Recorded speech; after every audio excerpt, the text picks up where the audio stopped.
Hey boys and girls, Lucky here and welcome back to another Counter-Strike Global Offensive video. However, today we won't have a Noob to Pro comeback episode. I haven't had enough time to make one, so I asked you guys in a community poll what you would prefer. And again, if you subscribe to me, you can actually see these and partake in the polls and vote if you want to.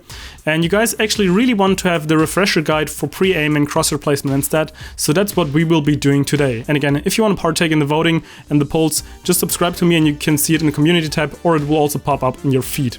But I'd say let's get right into it. Alrighty, crosshair placement. So I already made a couple of guides for the topic, so make sure to check them out. I'll leave them in the info card right here in the video. Now to really quickly recap why it is so good, as you can see, as long as you're aiming at the height of the headshot, like right here, which is what you should be doing, you can just move to any position further away. As long as they're on the same plane, like the same kind of height, not like an angle or slope, you always will be aiming at the proper position at the head when you got good crosshair placement. And of course, the nice thing is when you do that, you only have to move your mouse horizontally like this instead of vertically, which makes it a lot easier to just like use your wrist, and like it's a more natural movement for your hand, so it's easier to do that instead of shoving your arm back and forth. Vertical aim is a lot harder to learn to adjust. So having the proper crosshair placement at a proper height already is very beneficial.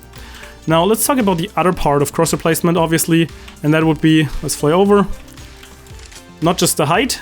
For example, always checking like these boxes, like most obstacles in CS, they're always designed to have like the headshot height, kind of like, as you can see, double box, half of that, normal box, kind of like at the top there.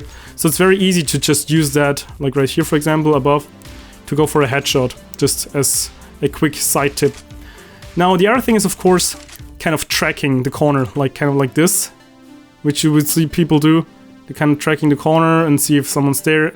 And preferably, as always, you want to be as far away as possible, so you see enemy first when you're peeking around the corner like that. And that's the other thing that like you want to get down with crosshair placement, just that tracking. Now, for Awpers specifically, just to throw that in as well, or especially new players as well, like whenever you would be going around with a pistol like that, or a rifle, you don't really do that with an AWP, you just like crouch peek or something like that. And also you have to scope in first, wait for the blur to leave, and then you can shoot. So when you're scoping in, you got time until here. So there's, I don't know, like 300 milliseconds, maybe like half a second or so before you're completely accurate. So this means sometimes Awpers will just kind of walk out in the open, it seems, but they're really trying to maximize their field of view somewhat, to some degree, because you don't have a crosshair. And then they can, because they have to flick anyways, this will sometimes just be like an adjustment phase. However, this doesn't work for rifling. It just partly works for AWPing, just to keep that in mind. Now, why is crosshair placement so good? I already talked about it. You don't have to compensate a lot for your aim. Now, you could go just like walk around like this, and if you got insane flick aim, just flick over to the guy and kill him, which can work if you're like insanely good. But even if you can do that, it's still a lot easier to just like circle the corner and try to just like pre-aim preemptively in order to make it easier for yourself, because just flicking all the time can get really exhausting. It's also not as accurate no matter how good you are, because sometimes it's like just peripheral vision, like all the way to the side, so you can't properly see it.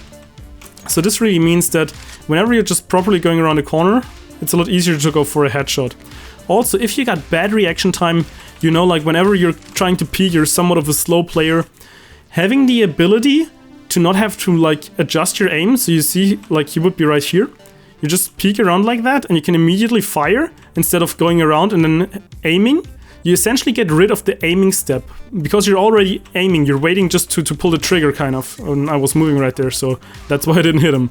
So, but essentially you're eliminating the aiming part, at least the reactive aiming. And active is always easier and faster than reactive, especially if your reaction time isn't as good. So if you got bad reaction time, definitely make sure to work on a crosshair placement. This will definitely help you in the long run and just for pretty much everything you do in CS. Now let's talk about crosshair placement for close peeks. This is something that people often get confused with, I feel. So we talked about kind of cutting the pie, circling the corner right here, for example, like this. You just like want to have a certain position, you lock onto the head, and that's kind of the same thing you do with the corner, and then just wait for the head to pop up and then you fire. That's essentially how you do it. Now sometimes that's not the right way to do it, which is confusing because that's just how CS works.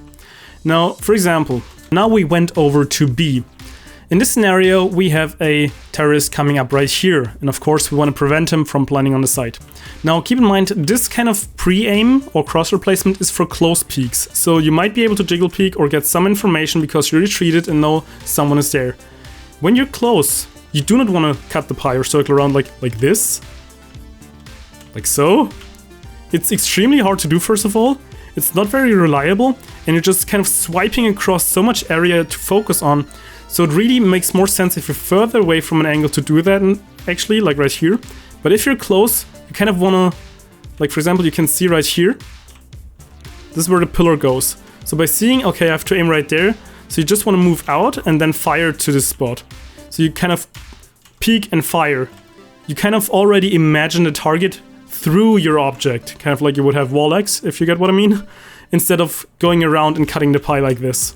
Because this will just throw off your aim. So whenever you're close peeking, make sure that you're actually just doing this. Fairly obvious again, but just to making sure that when I tell people to actually circle around the object, this does work for like medium range and long range. For close peeks, however, this would make a lot more sense, as you can see, instead of going like... Also, it's a lot harder to counter like your stutter step, like at your strafing right, because you have like a radial movement in there as well, instead of just left, right, and it just makes it a lot harder and a lot more inconsistent. So make sure to go for a close peek like that instead of circling around.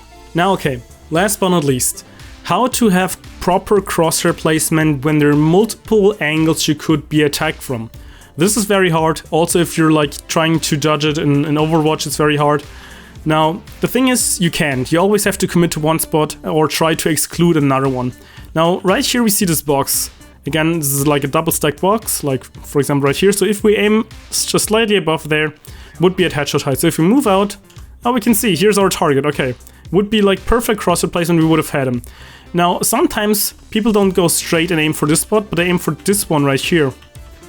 You can see, there's an enemy.